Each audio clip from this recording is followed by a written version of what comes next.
So good morning to you all. In the previous class we have studied Romeo's soliloquy, that piece which runs into 10 lines, and we have fairly explained them with all the figures of speech Shakespeare has brought in it. And we have seen the magic of Shakespeare. Just in 10 lines, what a transformation in the heart of Romeo. Romeo who came just to have a sight of Rosalind, whom he loved but was not loved by her. Just to tide over, just to have a glimpse of the girl, he comes masked. But as he enters, he was dazzled at the sight of the beauty at the center of the dancing troupe. And we have seen how he is coming out with so many figures of speech. All that is available, splendid and beautiful in nature, has been brought into these 10 lines. And he was, as I told you, hope you remember, he was stunned by the dazzling beauty. He couldn't get a word to express the beauty. So suddenly the feelings comes out with, oh, it's just a sound. That sound speaks volumes of what was taking place in his mind at the sight of that girl. Instantly, he is comparing her to the bright torch. So it is a darbar, grand darbar arranged by Lord Capulet to retain his prestige and primacy in Verona, to which all the gentlemen and all the members of his clan were invited. And naturally, the Darbar hall might have been illuminated with innumerable torches to make it a star-lit night. And those lights are really bright. But Romeo says those bright lights should learn how to burn bright looking at the face of Juliet. That is, she is ever brighter than the brightest of the torches, and the brightest of the torches appear dim beside the dazzling brightness on the face of Juliet. So that is for nature, and this light could also be taken as the stars twinkling in the sky, even the sun that is illuminating the world, whatever it is. Instantly, the second he is comparing Juliet to a bright diamond dangling on the earlobe of an African lady. The brightness of the diamond, in contrast to the dark-skinned African lady, appears brighter than it is bright. And he says, so she hangs on the cheek of night. The second figure of speech, personification of night, and she is made to hang on the cheek of night. Then comes the comparison between the bright jewel, the diamond that is shining against the dark colored skin on the lobe of the African lady. The simile. First is the metaphor, then comes the simile, and before that there's a personification.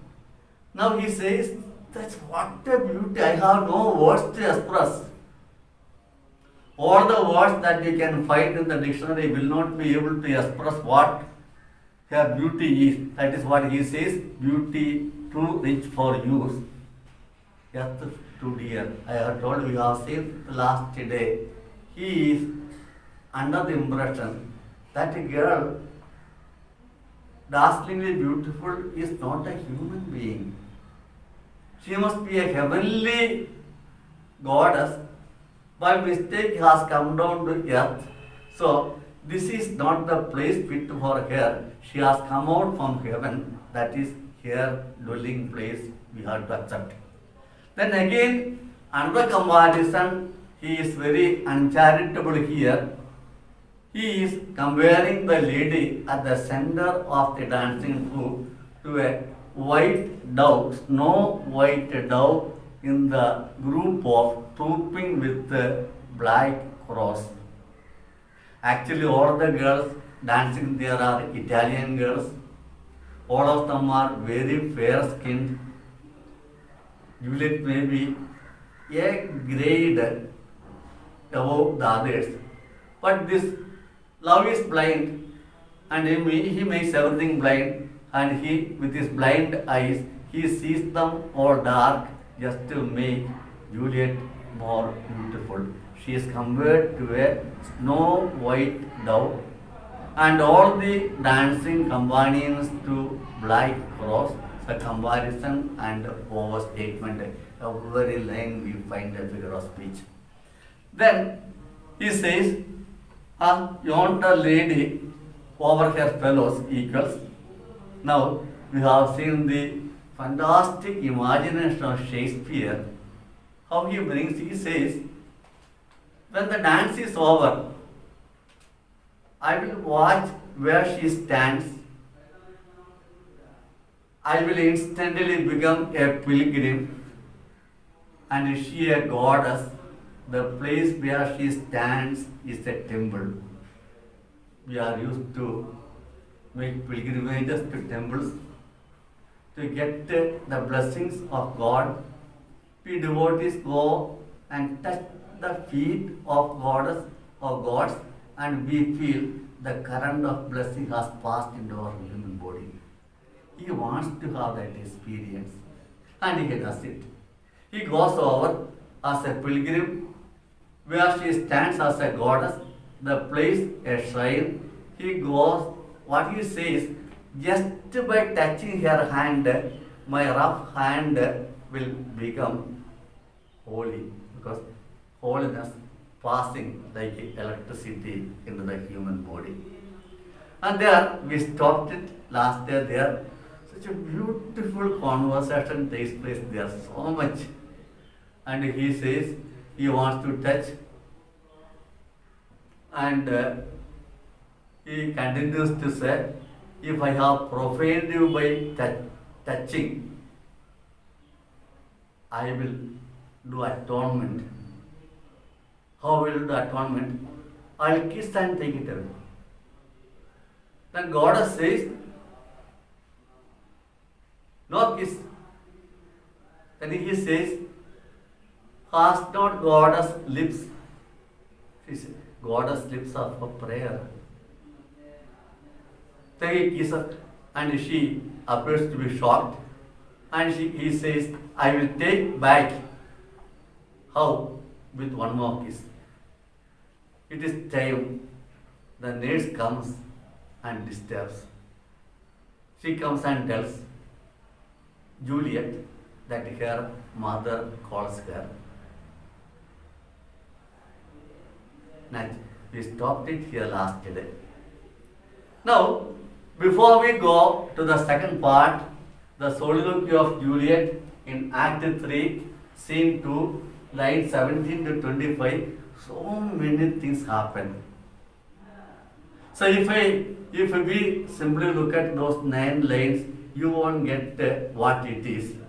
So we need a brief introduction that leads the lovers to this stage. And at this moment, Romeo doesn't realize Juliet belongs to Capulet family. Juliet doesn't realize Romeo belongs to Montague family.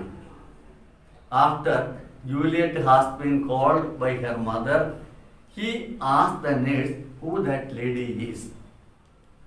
And she says, that lady is the mother of the girl you are talking to, Madam Juliet. Now he is shocked. He loved. He gave his heart unknowingly to the girl belongs to the rival inimical group. He didn't know what to do. And after mother and daughter talks, Juliet asked the nurse who that man is. They were three, Benvolio, Mercutio and Romeo.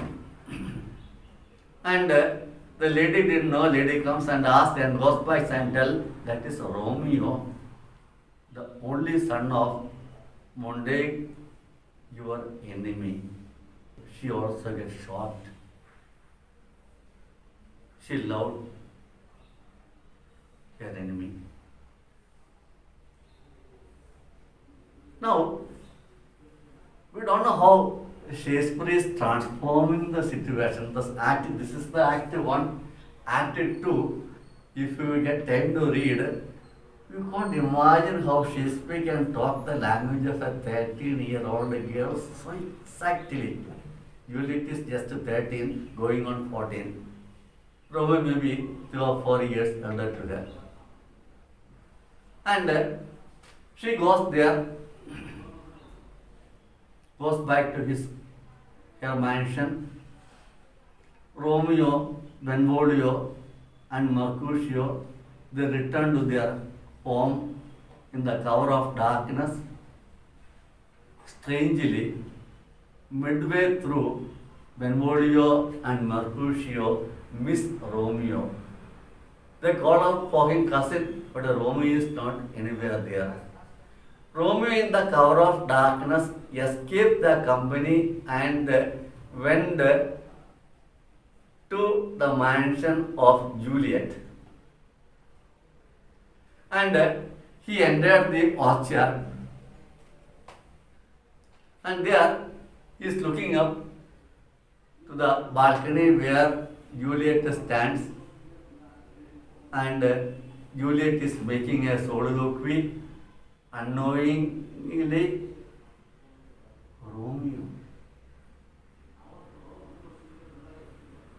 Romeo, change your name. You change your father. You change everything that you have and take me in their place. Romeo overhears it. Romeo, change your name. And it is here. She says the sentence most quoted from Shakespeare. What's in a name? That which we call a rose by any other name would smell as sweet. So Romeo would, were he not called Romeo. Even if you change your name, you will be you and I will be yours. Hearing this, Romeo is going up to the balcony and she is so surprised. How could you come here? And he says, I came on the wings of love. And they talk a lot. Beautiful conversation. Only a 13-year-old girl can tell. And we wonder how Shakespeare could talk that language. And very intelligent. When she asks, do you love me? He says, I love. I promise you in the name of the moon that shines in the sky, that touches the tops of the trees with a silvery light. Suddenly, she feels bad and asks him, you are swearing in the name of moon that is always changing. So your love also will change as the moon changes. No, I didn't mean that. I only meant it's a night time, the moon, a witness for our love. They talk for a long time and they don't realize how time passes. It's early morning and the bird sings. It is the lark and she wishes it to be nightingale. And Romeo hurries to go, and now they already make a promise to each other that they would marry. And what he says, if you are serious in this love affair and wants to make me your own, you make arrangements with Friar Lawrence so that he would bless our marriage in the morning. And she says she would, she gives him time, and she says she would send her nurse with a messenger with a message to you to get your reply. From there, Romeo directly goes to the friar and tells him the friar is shocked. He thought he was coming to talk about Rosalind, and now the word name Rosalind is offensive to his ears. And he says, no, a newfound love, Juliet. Juliet? Yes, Juliet. We have agreed to love each other and marry, and you have to help us. And Romeo also is giving a hint that this would be a chance to reconcile our families. Friar, as a friar, have been trying throughout his life to bring these feuding families into reconciliation, but he failed. And he agrees to marry them off with the fond hope and good intention that this would be an occasion to end the feud between the two families. He agrees, maybe around 9 o'clock, and after the friar agrees, Romeo goes out, meets his friend Benvolio and Mercutio, and in the meantime, the Capulets under leadership of Tybalt were in search of Romeo, and they first find Mercutio and Benvolio. Tybalt challenges them. Mercutio accepts the challenge. Mercutio incidentally is a relation of the prince. And both are fighting with equal vigor. Romeo comes there. Romeo tries to pacify them. Benvolio and Mercutio are unable to understand how could this change happen in Romeo towards Tybalt, because they didn't know that Romeo is now the brother-in-law of Tybalt. Tybalt is the cousin of Juliet, in the sense Juliet's brother's son. As Juliet had no brother, no other sibling, he was almost like a brother, the cousin. And as Romeo tries to pacify the fighting Mercutio and Tybalt, Tybalt passes his sword under the arm of Romeo and stabs Mercutio to death. At that moment, Romeo couldn't retort, moves around a little, then comes back. The sight of the blood of Mercutio was burning in his eyes. He challenges Tybalt. Tybalt accepts the challenge. They enter into a duel. After a long fight, Romeo stabs Tybalt to death, and the news spread like wildfire. All the Mondaics and all the Capulets and the prince come there. Romeo was forced by Benvolio in the meantime He escaped into the monastery of Friar Lawrence and he escapes. The prince comes. Both the mothers argue very vehemently, but the prince, unmindful of the arguments of the mothers of both the side, Tybalt and Romeo, passes the judgment. To cut it short, Romeo is banished from Verona to Mantua.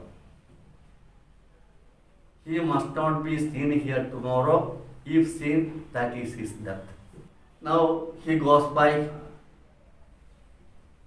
to the monastery. He came back from monastery only after marriage. Romeo, in the meantime, Juliet had sent the nurse and a page, Peter, expressing the consent for marriage. And Romeo was already there. She also goes there. The marriage takes place. After marriage only he comes to the spot. And Juliet has gone back to her mansion, waiting for him. She doesn't know at this point all about the murder. And Romeo was supposed to go to her only at a night. In the meantime, the news spreads. Tybalt is killed. Romeo is banished. First, she feels angry with Romeo for killing her cousin. Later, she is consoled that had Romeo not killed Tybalt, Tybalt would have killed Romeo. And Tybalt had already forfeited his life by killing Mercutio. She consoles like that. But now, Romeo has to come to the balcony where they met in the previous night. It is here. Now the play has come to the middle of it. Third act, we find the 9-line soliloquy of Juliet. So this is the background for Juliet's soliloquy, and in the next class we will begin the soliloquy of Juliet. Thank you.